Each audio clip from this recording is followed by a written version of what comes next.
यंदाच्या जिल्हा परिषद निवडणुकीत उत्तर सोलापूर तालुक्यातील राष्ट्रवादी काँग्रेस अजित पवार गटाचे ज्येष्ठ नेते काका साठे हे पुन्हा एकदा निवडणुकीला सामोरे जात आहेत. आपला पारंपरिक नानद जिल्हा परिषद गट सोडून ते आता पहिल्यांदाच बीबी दारफळ या जिल्हा परिषद गटातून उभे राहत आहेत. अजित पवार राष्ट्रवादी काँग्रेसच्या वतीने मंगळवारी काका साठे यांनी बीबी दारफळ या जिल्हा परिषद गटातून आपला उमेदवारी अर्ज दाखल केला. उमेदवारी अर्ज दाखल करतेवेळी कोणताही गाजाबाजा त्यांनी केला नाही.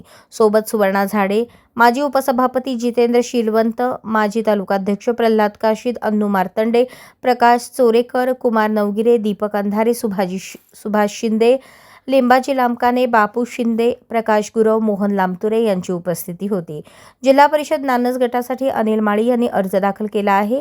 वडाळा पंचायत समितीसाठी वैशाली शीलवंत, मार्डी अनुसूचित जाती गणासाठी काजल संजय गायकवाड, जगताप अंबिका लांबकाने, बीबी दारफळ पंचायत समिती गणासाठी यांनी अर्ज दाखल केले आहेत.